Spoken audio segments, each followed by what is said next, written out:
जय श्री गुरु महाराज। तो आइए भक्तों, श्री विष्णु पुराण चतुर्थ अंश का 16वां अध्याय तुर्वसु के वंश का वर्णन। ओम नमो नारायणाय नमः। श्री पराशर जी बोले, इस प्रकार मैंने तुमसे संपेश से यदु के वंश का वर्णन किया। अब तुर्वसु के वंश का वर्णन सुनो। तुर्वसु का पुत्र वहिनी था, वहिनी का भार्ग, भार्ग का भानु, भानु का त्रैशानु, त्रैशानु का करंदम और करंदम का पुत्र मरुत था। मरुत निस्संतान था, इसलिए उसने पुरुवंशीय दुष्यंत को पुत्र रूप से स्वीकार कर लिया। इस प्रकार ययाति के शाप से तुर्वसु के वंश ने पुरुवंश का ही आश्रय लिया। ओम नमो नारायणाय नमः।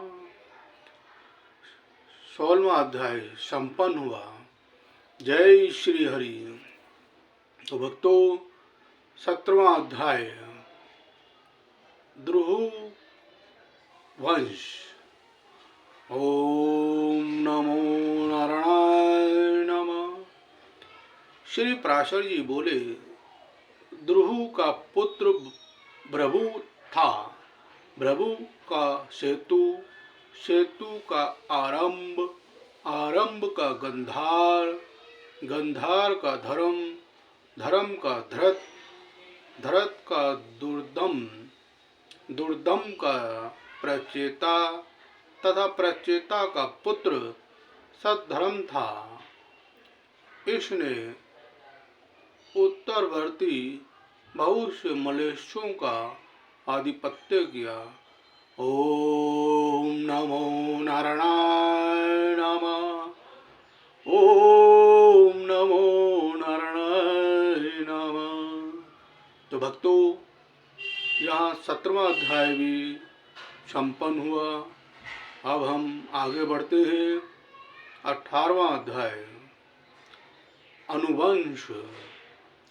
श्री पराशर जी बोले, ययाति के चौथे पुत्र अनु के सभानल, चशु और परमेशु नामक 3 पुत्र थे।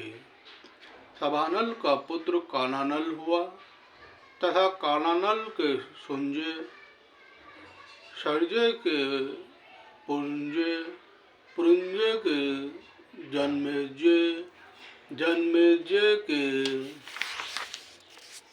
महासाल, महासाल के महामना और महामना के उशीनर तथा तितुसी नामक 2 पुत्र हुए। उशीनर के शिवी, नर्ग, नर, कर्मी और वरम नामक 5 पुत्र हुए। उनमें से शिवी के उद्दर्भ, सुवीर, केके और मद्रक ये 4 पुत्र थे। तितिशु का पुत्र रुद्रत हुआ। उसके हेम, हेम के सुतवा तथा सुतवा के बलि नामक पुत्र हुआ। इस बलि के क्षेत्र रानी में दीर्तमा नामक मुनि ने अंग, बंग, कलिंग, सुहा और पौंड नामक 5 वाले क्षत्रिय उत्पन्न किए। इन बलि पुत्रों की संतति के नाम अनुसार 5 देशों के भी ये ही नाम पड़े। इनमें से अंग से अनपान, अनपान से दिविरथ, दिविरथ से धर्मरथ और धर्मरथ से चित्ररथ का जन्म हुआ, जिसका दूसरा नाम रोमपाद था। इस रोमपाद के मित्र दशरथ जी ने, दशरथ जी थे। अज के पुत्र दशरथ जी ने रोमपाद को संतानहीन देखकर उन्हें पुत्री रूप से अपनी शांता नाम की कन्या गोद दे दी थी। रोमपाद का पुत्र चतुरंग था। चतुरंग के पृथुलास तथा पशुलास के चंप नामक पुत्र हुआ, जिसने चंपा नाम की पुरी बसाई थी। चंप के हैग्रंग नामक पुत्र हुआ। हैग्रंग से भद्रथ भद्रत से बृहद्रथ, बृहद्रथ से बृहत्कर्मा, बृहत्कर्मा से बृहद्भानु, बृहद्भानु से बृहन्मना, बृहन्मना से जयद्रथ का जन्म हुआ। जयद्रथ की ब्राह्मण और क्षत्रिय के सत्संग से उत्पन्न हुई पत्नी के गर्भ से विजय नामक पुत्र का जन्म हुआ। विजय के धृति नामक पुत्र हुआ। धृति के धृतरावत, धृतरावत के सत्यकर्मा और सत्यकर्मा के अतिरथ का जन्म हुआ, जिसने की स्नान के लिए गंगा जी में जाने पर पिटारी में रख कर प्रथा बहाए हुए कर्ण को पुत्र रूप से पाया था। इस कर्ण का पुत्र वृषसेन था। बस अंगवंश इतना ही है। इसके आगे पुरुवंश का वर्णन सुनो। ओम नमो नारायणाय नमः। भक्तों, 18वां अध्याय संपन्न हुआ। अब हम आगे 19वां अध्याय करने जा रहे हैं। ध्यान पूर्वक सुने। जय जय श्री राधे। ओम नमो नारायणाय नमः। ओम नमो नारायणाय नमः। 19वां अध्याय पुरुवंश। श्री पराशर जी बोले, पुरु का पुत्र जन्मेजय था। जन्मेजय का प्रचिनवान, प्रचिनवान का प्रवीर, प्रवीर का मनुष्यु, मनुष्यु का आद्यत, आद्यत का सुधु, सुधु का बहुगत, बहुगत का संयाति, संयाति का अहयाति तथा अहयाति का पुत्र रुद्राक्ष था। रुद्राक्ष के ऋतेषु, कतेषु, इत्थल्डलेषु, कृत्येषु, जलेषु, धर्मेषु, धृतेषु, इथलेषु, संतेषु और वनेषु नामक 10 पुत्र थे। ऋतेषु का पुत्र अंतिनार हुआ तथा अंतिनार के सुमंती, अप्रतिरथ और ध्रुव नामक 3 पुत्रों ने जन्म लिया। इनमें से अप्रतिरथ का पुत्र कणव और कणव का मेधन तिथि हुआ, जिसकी संतान काव्यान ब्राह्मण हुए। अप्रतिरथ का दूसरा पुत्र एलिन था। इस एलिन के दुष्यंत आदि 4 पुत्र हुए। दुष्यंत के यहाँ चक्रवर्ती सम्राट भरत का जन्म हुआ, जिसके नाम के विषय में देवगण ने इस श्लोक का गान किया था। ओम नमो नारायणाय नमः। माता तो केवल चमड़े की धोकनी के समान है। पुत्र पर अधिकार तो पिता का ही है। पुत्र जिसके द्वारा जन्म ग्रहण करता है उसी का स्वरूप होता है। हे दुष्यंत, तो इस पुत्र का पालन पोषण कर, शकुंतला का अपमान न कर। हे नरदेव, अपने ही वीर्य से उत्पन्न हुआ पुत्र अपने पिता को यमलोक से उद्धार कर स्वर्गलोक को ले जाता है। इस पुत्र के अधान करने वाले तुम ही तो हो। शकुंतला ने यह बात ठीक ही कही है। भरत के 3 स्त्रियां थीं, जिनमें उनके 9 पुत्र हुए।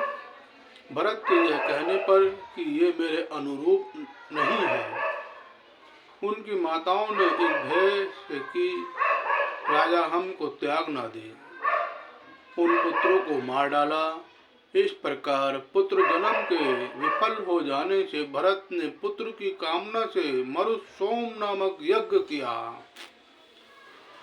उस यज्ञ के अंत में मरुदगण ने उन्हें भारद्वाज नामक एक बालक पुत्र रूप से दे दिया। तो उत्तस्य पत्नी ममता के गर्भ से स्थित दीर्घतमा मुनि के पाद प्रहार से स्वलिखित हुए बृहस्पति जी के वीर्य से उत्पन्न हुआ था। उसके नामकरण के विषय में भी यह श्लोक कहा जाता है। पुत्र उत्पत्ति अनंतर बृहस्पति ने ममता से कहा, हे मूढ़े, यह पुत्र दाज हम दोनों से उत्पन्न हुआ है, तो इसका भरण कर। तब ममता ने भी कहा, हे बृहस्पति, यह पुत्र दाज हम दोनों से उत्पन्न हुआ है, अतः तुम इसका भरण करो। इस प्रकार परस्पर विवाद करते हुए उसके माता पिता चले गए, इसलिए उसका नाम भरद्वाज पड़ा। पुत्र जन्म विफल होने पर मरुदगण ने राजा भरत को भरद्वाज दिया था, इसलिए उसका नाम वितत भी हुआ। वितत का पुत्र मन्यु हुआ और मन्यु के बृहस्पत्र, महावीर्य, नर और गर्ग आदि कई पुत्र हुए। नर का पुत्र संस्कृति और संस्कृति के गुरुप्रीति एवं रंतिदेव नामक 2 पुत्र हुए। गर्ग से शीनी का जन्म हुआ, जिससे कि गार्य और सैन्य नाम से विख्यात क्षत्रोपेत ब्राह्मण उत्पन्न हुए। महावीर्य का पुत्र दुष्य हुआ, उसके श्रेयरुणी, पुष्करिणी और कपि नामक 3 पुत्र हुए। ये तीनों पुत्र पीछे ब्राह्मण हो गए थे। बृहस्पति का पुत्र सुहोत्र, सुहोत्र का पुत्र हस्ती था, जिसने यह हस्तिनापुर नामक नगर बसाया था। जय श्री हरि।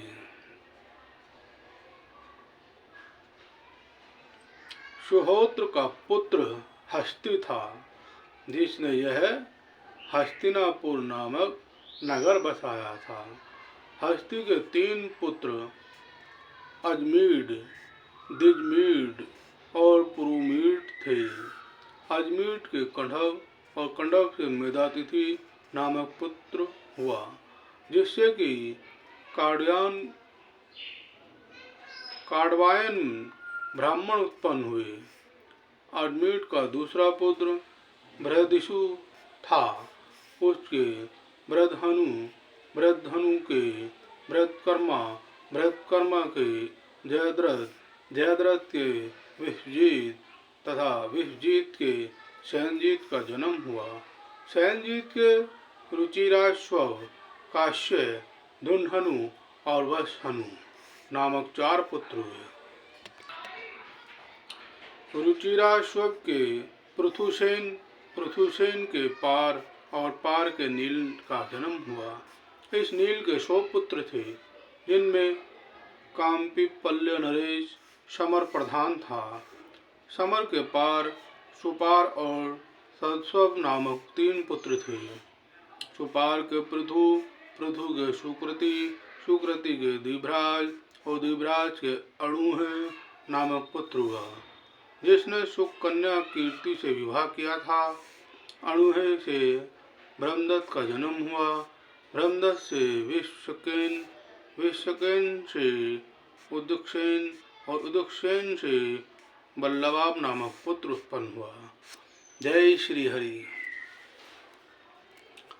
दिजमीड का पुत्र यविनर था, उसका धतिमान, धतिमान का सत्यधृति, सत्यधृति का ढुंडनेमी, ढुंडनेमी का सुपार्श्व, सुपार्श्व का सुमति, सुमति का सन्निमान तथा सन्निमान का पुत्र कृत हुआ, जिसे हिरणायक नाभ से ने योग विद्या की शिक्षा दी थी तथा जिसने प्राच्य साभग श्रुतियों को 24 संहिताएं रची थी। कृत का पुत्र उग्रायुध था, जिसने अनेकों नीपवंशीय क्षत्रियों का नाश किया। उग्रायुध के क्षेम्य, क्षेम्य के सुधीर, सुधीर के रिपुंज और रिपुंज से बहुरथ ने जन्म लिया। ये सब पूर्ववंशीय राजागण हुए। जय श्री हरि। अजमीर की नलिनी नामनी एक भार्या थी, उसके नील नामक एक पुत्र हुआ।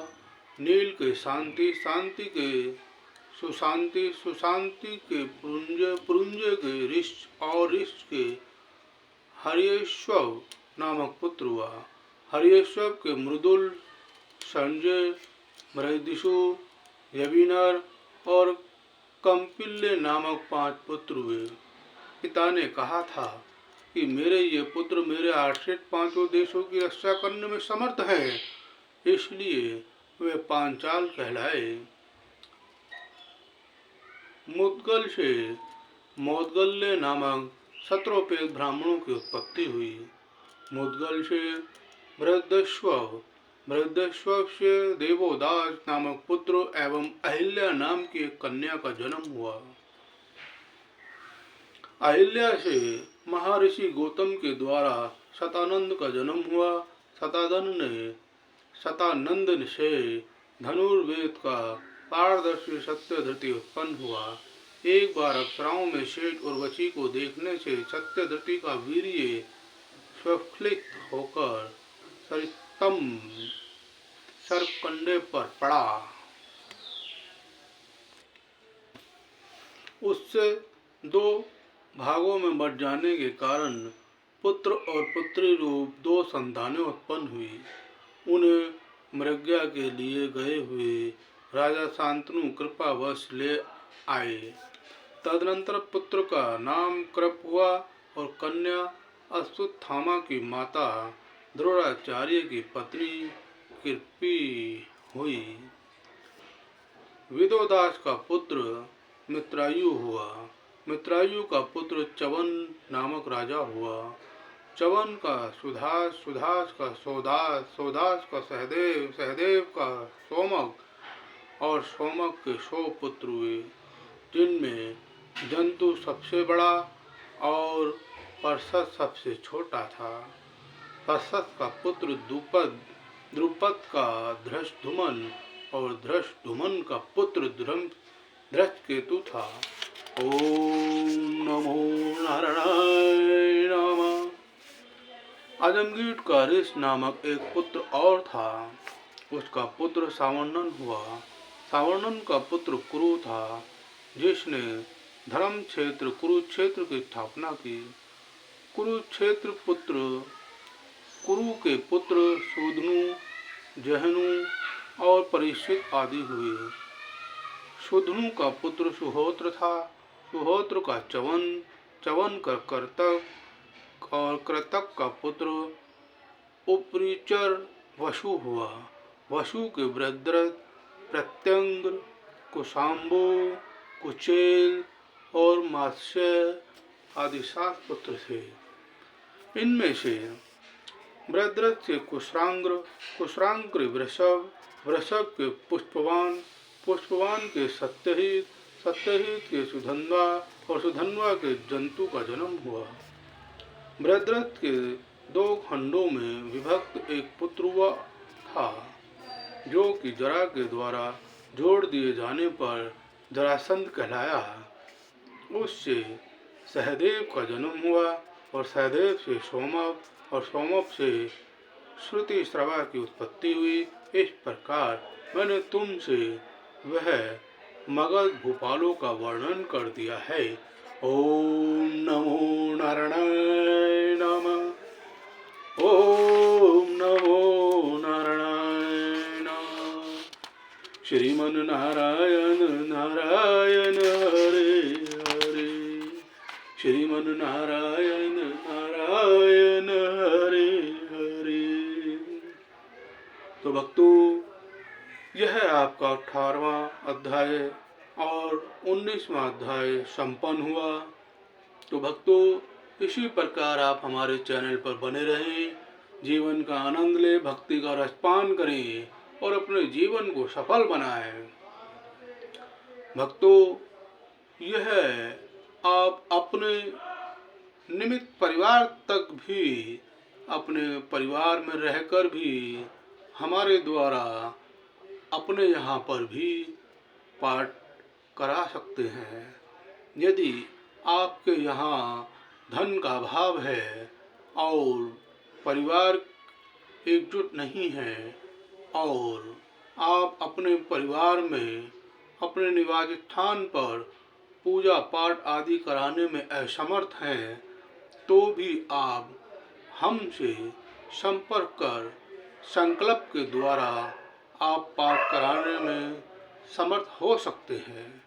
आप हमें निमित नंबर पर संपर्क करें और अपना गोत्र, नाम, स्थान, पता आदि बताएं और दक्षिणा भी आप फोन पर जितनी यथाशक्ति देने में सामर्थ्य है उतना देकर भी आप श्री विष्णु पुराण, श्री शिव महापुराण, श्री रामायण चरितमानस, सुंदरकांड का पाठ, दुर्गा सप्तशती का पाठ आदि आदि जप पाठ करा सकते हैं।